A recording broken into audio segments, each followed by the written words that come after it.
Definitely.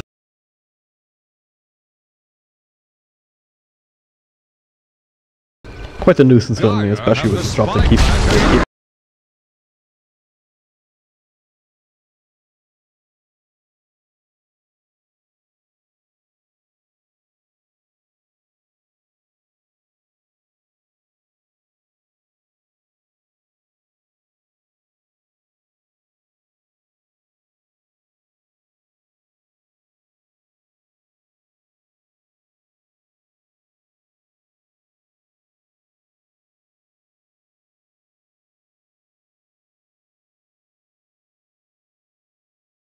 Thunder again from Bignum, trying to turn things around. In effect, they're the ones falling. Kuman still very much alive.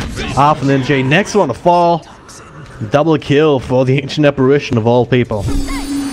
And a really well executed fight from Gambit there. They managed to catch the Drow Ranger and there's another hero there. They managed to catch 2 heroes as well, and Ursa bursted down the Drow, which means most of effects damages, or most of effects single target damage was missing right, and so the heroes of Gambit had no issues just being in the middle of the fight, being on top of the effect heroes, and as a result, effect were always playing that fight from behind, and Gambit managed to net a couple of kills. Yeah. A gift from the temple. And if you look at the graphs, puts that 4k or so advantage. The effect has been nursing for a while, right back to below 1k. Now with Roshan, not quite up yet, still needs a minute or so, so it would have been even better for Gambit, just finding that right as the Huck picks up the DD rune. And I think Roshan's really going to be an important focus for both. Just a couple of minutes. I mean, Effect don't want this Ursa to get it, and Effect don't want to give any room for Gambit to begin Roshan, just because the Gambit lineup kind of take Roshan so quickly, and so you'll see Effect, they're kind of posturing a couple of their cores around the middle lane, making sure that they're ready for a potential fight, and you know, as long as Effect kind of have this pressure, it's not easy for Ursa to just walk into the pit, and so Gambit, they're opting for a smoke play instead. Perhaps they will find Sidori in the jungle, or Roche isn't quite up yet. Azik showing himself middle lane, but they do see, in fact, see Sidori farming, and he's a very easy kill indeed. Coil, even after he died, so yeah. But hey, it is what it is. Roshan has respawned, so that's all that we're really looking for. Would have been funny if they did. Oh. Yeah. Doctor also gets killed here, so sticking around behind the tier 1 tower. Kuman just finishes that one up, keeping the pressure up here, but the threat of will be the bottom lane. That's continually being pressured by Effect to this point. And I think this is a huge turning point for Gambit. They're gonna have the Roche. So Effect's lineup really isn't configured for this kind of scenario, just because it feels like their lineup was reliant on pushing and snowballing, but instead Gambit kind of have the upper hand here. You know, for the next 5 minutes, for at least 5 minutes, they're gonna have Aegis and be able to top lane. I think Berserk gonna pack, but no immediate follow-up. Azik also this time he does not have the vision for the Tim's back. Unfortunately, the TP on Disruptor took a little bit too long. We're gonna look for a double silence. The stun will be off the mark. The Ice Blast only graze the Disruptor. So far so good. Max slowed down slightly, but now, well, Bignum isolated from the rest of his team as Gambit make the call. Let's get the hell out of here. Should they have detection at the ready here for Always Wanna Fly, but yeah, they'll stick him in the sandstorm. We'll get that kill eventually. So both the support from Gambit give their lives to the cores that already have retreated. Bit of an ambitious kill attempt by the Earth Spirit on the Ancient Apparition there. I mean, they didn't have any of their cores, they didn't see the Effect lineup, so Effect doing a good job punishing the 2 supports there, but you know, they still have this Aegis to deal with, and they still have this incredibly huge Viper to deal with as well, almost at BKB, and well above the Drow Ranger in net worth. Effects taking advantage of this, just pushing this top lane all the way to the tier 2, but with that Aegis with that cheese, they think twice about actually committing for it. But it does force out some movements here. The Huck, towards the rest of his team, making their way towards this part of the map.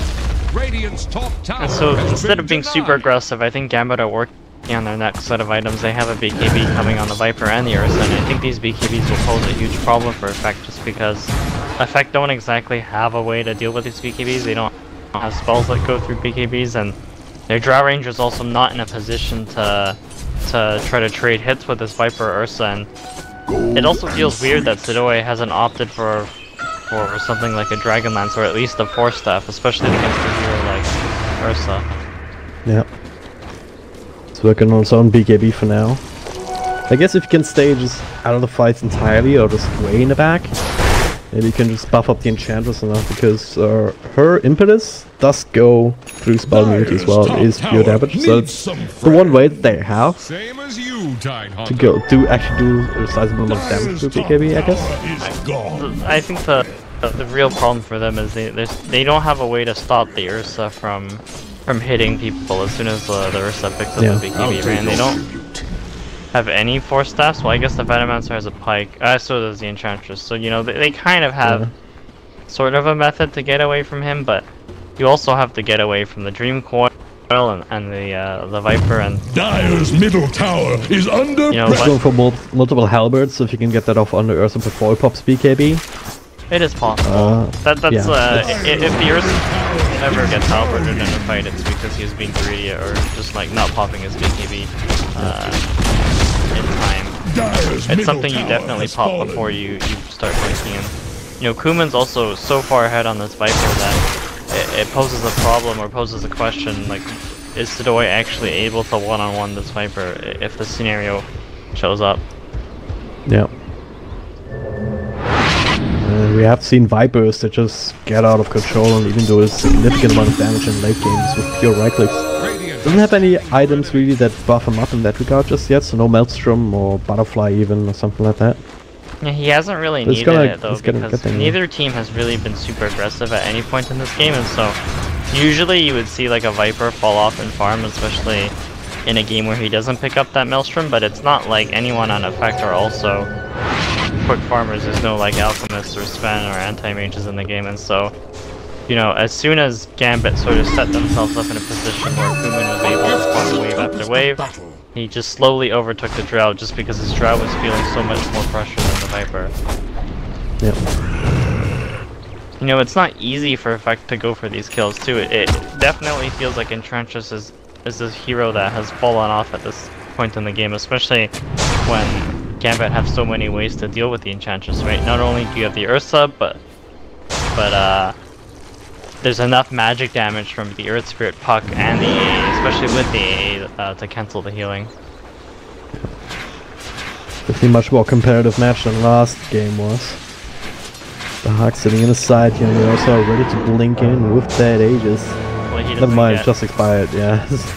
There it is, it's got it out.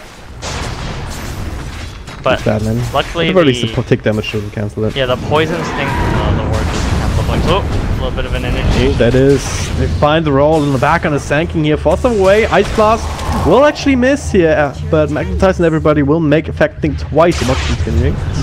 Mag pops the heal, but Sanking just opts to use a shrine, I believe. Bignum is still sitting inside now. He's the one being isolated here. Rolls away, back up to the high ground. Will take out the damage over time. Again, really awkward initiation there for Gambit. The rest of them just scrambling to get out. But also really good positioning from Effect. I mean, they used the Force Staffs to protect each other, and they were kind of just not in an easy place for Gambit to initiate. And it definitely felt like Ursa and Earth Spirit kind of jumped the gun there. I mean, I think their play there was probably to just watch Kuman hit. The cat comes in, Strexon comes down, doesn't actually catch him, the glimpse back all the way up to the front. Kuman eats a cheese, he is the man fight that you were talking about, but Sidoi has plenty of other heroes around him, so he needs to kind of try and fall back. The rest of his team finishing up Kuman there instead, but it is Daha comes in, trying to turn this around, but he gets halberded. He can be on cooldown even, follow-up halberd, he cannot do anything. Half ninja, drops him down below half health. And they're still all buffed up by the Drow Ranger. Nice little blink burst strike here, and actually not caring for the Ursa at all. They want the Ursa and they find it. Now they finish up Bignum as a secondary target. Great target choice here from Effect. Feel like they're making the right decision throughout all of these fights. like when to fight, when to just back up to the rest of the team. Definitely. As a result, they'll get the CO2 on top of it, and perhaps even high ground. Closing on some buybacks. Kuman doesn't even have it. Yeah, it was a really good opening from Effect there, right? They knew the Ursa's BKB was on cooldown, they knew the Viper was relatively isolated, and now putting a lot of damage on the Ursa, but Ursa will buy back. Perhaps that will deter Effect. All the other lanes are being pushed in as well. I don't know. You know, that Effect's lineup is super effective. I know I was hyping up the BKB factor, but the BKBs were down there, and you know, it seems like now that Effect have a lot of halberds and a lot of force staffs, they're actually more than capable of kiting this Ursa and the Viper, and so, you know, if Gambit don't get the right initiations, I don't see them winning any of these team fights. I mean, Effect are just playing these fights so fantastically. Zadoy has a BKB coming up on the Drow Ranger. There's halberds on 2 heroes, so even if... Well, it's just something that we've seen time and time again. This game in particular, Puck just being caught up by Static Storm. Yeah. It is the textbook counter, so... Effect is just doing such a good job of catching this puck, and it's the cool thing about Halberd as an item against Ursa is not only do you get the disarm effect, but also the evasion itself is generally enough to protect you from the initial burst damage of Ursa, and Ursa as a hero can't really succeed when he can't burst down one hero at the start of the fight, because if he can't burst down one hero, then the potential to get kited just increases so much. Yeah. It's looking for the Diffusal Blade to try and help him counteract some of that and keep Pio slowed down. But the question is how much of an effectiveness that's really going to have, judging that the Venomancer is also about to pick up the BKB. Enchantress going for the Dragon Lance now, so not quite getting there.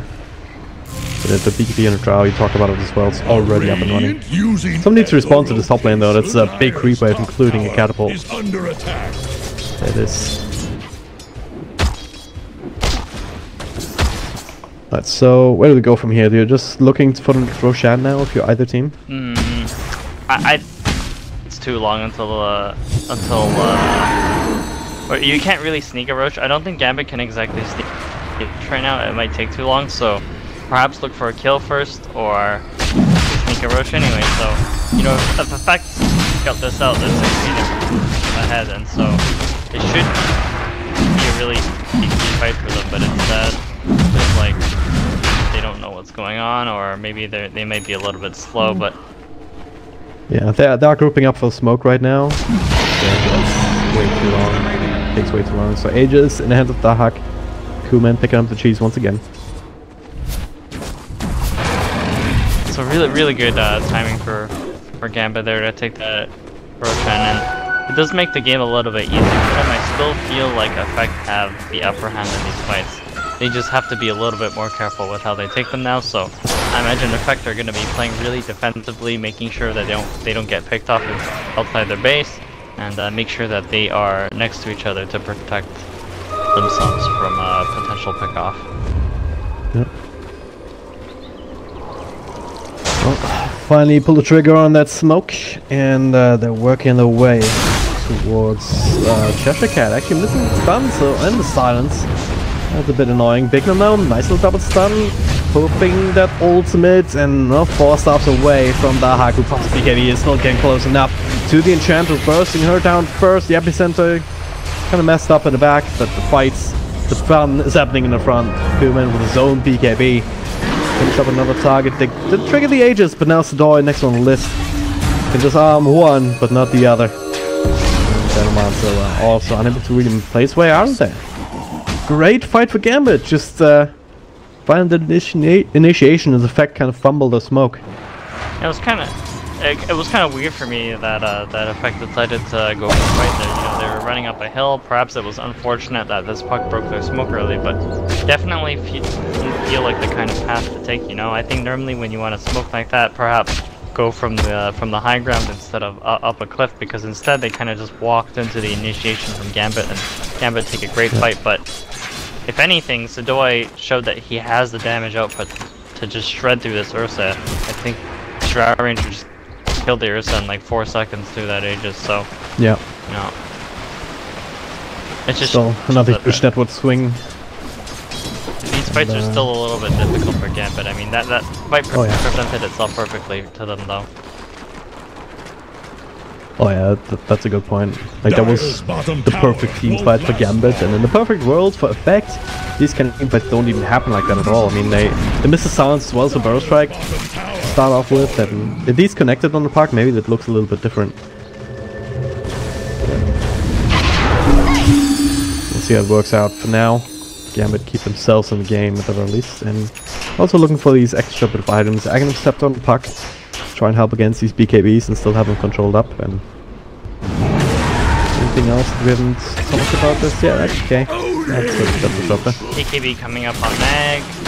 Glimmer Cape on the AA kind of helps him against the potentially game pick from the Drow.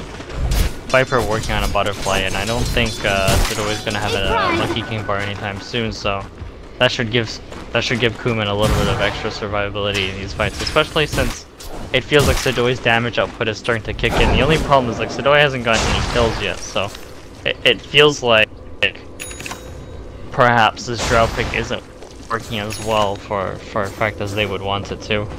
Yeah. At the very least, he's always giving 71 damage at this point. He did not go for the plus 6% precision or damage, so maybe that's an indication that they feel a little bit stressed. They'd rather have these extra life points on the ground with the strength.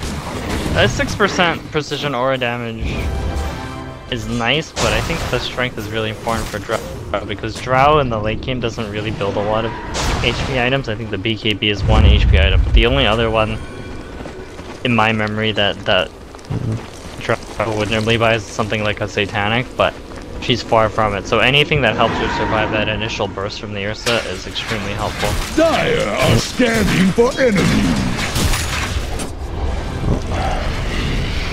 Bit of a smoke up here. That's might have actually been scouted out by this raiding so what they definitely scouted out now. They're going for Azik first, King R. With the burst strike back down, the Ice Blast will connect on a couple of heroes here. Dahak in the middle of that, looking for Alpha Ninja first. Sidoi sitting on the high ground. But, well, that's a big angry bear, and Cheshire Cat also helping him out. Azik drops on the stack storm, on the silence back. Sidoi actually in a pretty good position for now if he can just play keep away, and they get him. Effects bring down the Behemoth, and now they're looking for more slowdown and always want to fly. Gets the glimpse back up to the higher ground. Cheshire Cat comes in to try and help out with silence, but has to play his way out of there. 2 for 3 trade as a direct result. Able to kite the Ursa in the end after that BKB has ended. This was a little bit of a weird fight for Effect again. I think this is just Gambit positioning themselves really well, right? They had the puck again to break that smoke, and so Effect kind of started that fight at a disadvantage, and A gift from the tempest of it still turned around for Effect. Right? They managed to kill 3 heroes, mainly because, you know, that BKB ends on the Ursa and it just gets killed so fast by Effect's lineup. Yeah. For one day he looked invulnerable when his BKB as well as his enrage was going. But after that, it's just such a short timing window.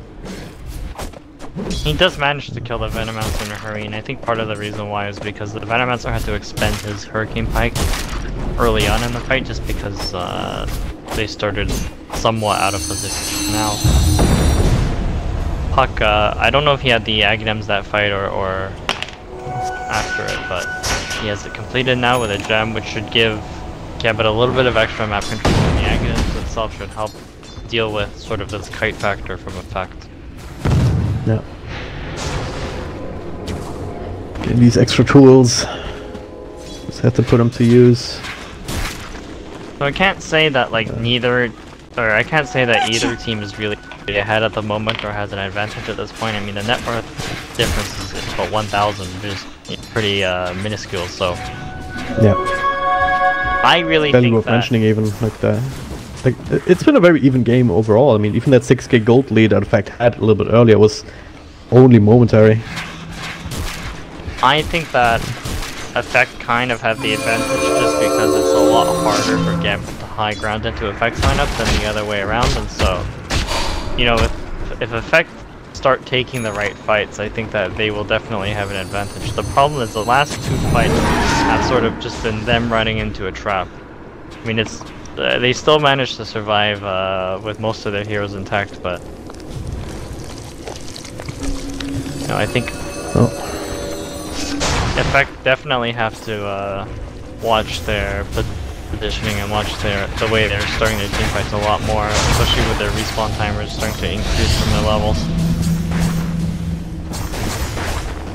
Gambit taking it very slow, very conservatively here. Kuman just gets a couple of hits off and then gets Glimmercade by his teammate. Two lanes pushing in. Top lane though goes very much in favor of Effect here with the triple range creep. They ping it out too. Eventually that'll have to be taken care of. And Effect also starting to build up the wall of wards. Very hard team to push into like that. Aegis or Roshan respawning in about 10 seconds, however, so Gambit do have that option if they choose to go for it, especially since Effect are kind of stuck in their base right now, and Gambit have two lanes pushing, and I mean that top wave is huge, but not anymore because of the AA ult, so oh yeah, cool little positioning from Gambit. They also have the warding advantage here, but not entirely sure how effective this warding will be, especially because as soon as Gambit leaves this area, Effect will definitely look to de-ward that area with a gem on the flanking. Yep. Well, for now, let's look and run. Roshan has had a very short respawn timer, so it's back up and running. No team really knows it just yet, but it's always on the fly and scouting it out. This might just lead them to call, hey, let's go for this now, instead of just biding our time outside the base. Effect haven't really scouted any of these Roshan attempts coming out from Gambit, and I think part of the reason why is because they don't have any heroes that clear out waves safely, whereas Gambit... Oh, that's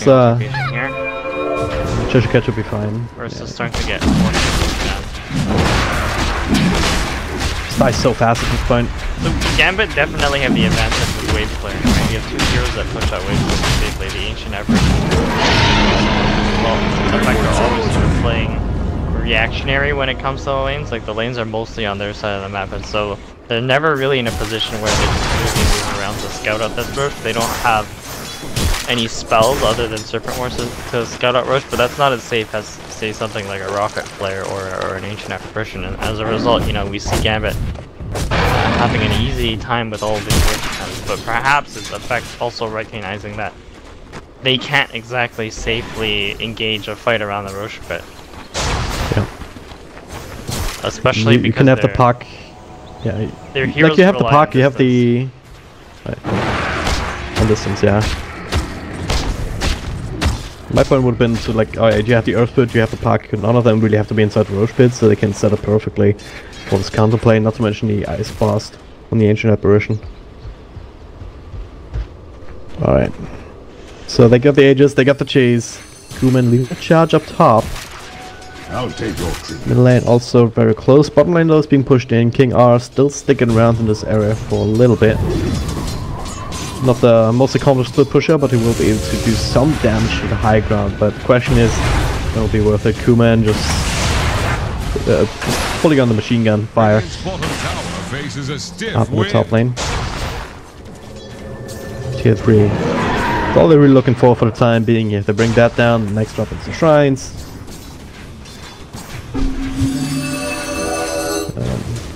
Yeah, King R made his way back now. So Gambit really don't have anything to worry about when they're pushing right now. They have the AA to keep, or the AA and the pucks that push out lanes. So, you know, Gambit sort of are in a win-win position here because Effect they have to have all 5 heroes in their base. So Gambit will slowly start out farm. Effect will do damage to the Some on Viper with Glimmercade, make sure it doesn't really die. The dust will connect, but again, no follow-up here. Having a bit of an issue. Glimpse back before some other connect field. How does Effect go into this? How do they prevent the chip damage? It's hard for them to prevent the chip damage, right? Because this Viper is so tanky, so survivable. You have the Butterfly, you have the Cheese, you have the Hurricane Pike, and so it's quite easy for Gambit to continue to keep this up.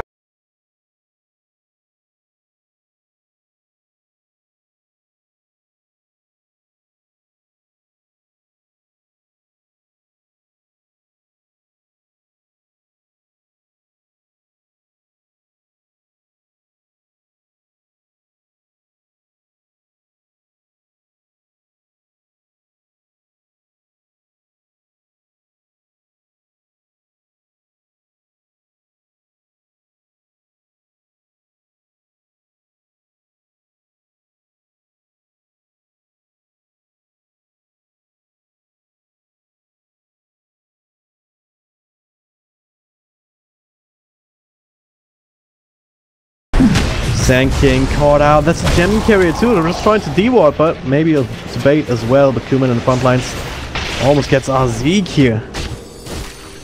Barely able to make their way back up to the high ground. Very dangerous to move out like that. I don't know what the timing on the Aegis is, but I feel like it's going to expire at least within the next minute, so... 1 minute, 20 seconds. Yeah. Or is there a timer for it somewhere? I can hover over the Roche timer.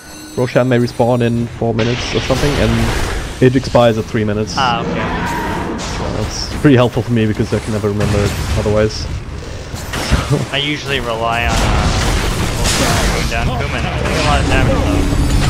Half health, but Cheshire with great initiation. BKB's come out with Sadoi in the middle there. Gonna get down over Darkside, snaps the Carl, and that'll mean the last swipe will connect. 2 heroes down, no buyback for Drow actually. It's a really big deal. The Shrine's just barely keeping King on as Zeke alive at the moment. Well, Mac at least can try and do some damage. Darkside to glimpse him back, so at least trigger the Aegis. Can it kill him a second time without the draw or damage? It's certainly going to try. He cannot blink out with a Sandstorm connected, and yeah, Dwarf's team also abandoning him. They get that one counter kill, have to use a buyback for. They still lose the tier 3s, so the shrines are open for Gambit to take. They certainly don't want to drop out of these perfect vote qualifiers without putting up a fight. So I got hiccups there. They're starting to mount an advantage, right? And most of their net worth is under attack. The Viper is 9k ahead of the Drow, and this Ursa's not exactly like 6 slot. It's only like 4 slot at the moment, so... Yeah. Kuman almost maxed out on items as soon as he picks up that MKB, and he's gonna have it now. Probably going to exchange his cheese for it, so...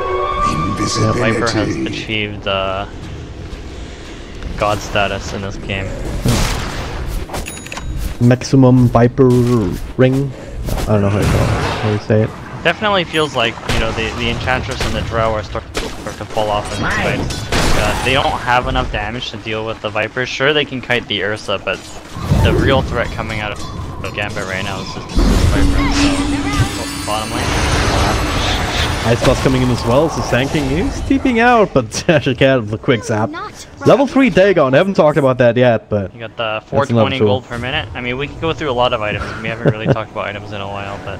Ancient Apparition getting pretty close to the Aghanim Scepter, and... Yeah, the Disruptor's not gonna have an Scepter like he had last game. Oh, he might actually get caught here as well. Kuman just like being very confident. I mean, the rest of his team is quite a ways away, but yeah, how do you even kill him? Still holding on to the cheese in his main inventory for the time being, so... This Viper's sort of just this... The apex up predator of the game right now. I mean, he's not scared of anything, right? His team is close enough to help him, and he takes so long to kill, especially with this cheese and TKB. He has 45 armor. Without any armor item because of this freaking talent. The talent tree is... Actually, Viper's talent tree is one of the best talent trees, I think. It's underrated. Everything on there except maybe the 75 attack range is extremely useful. Well, it's definitely more useful than poison attack effects buildings. Not a lot of heroes have a plus 16 of their primary stat at level 15. Yeah. The health talent is also not anything to be joking about, so...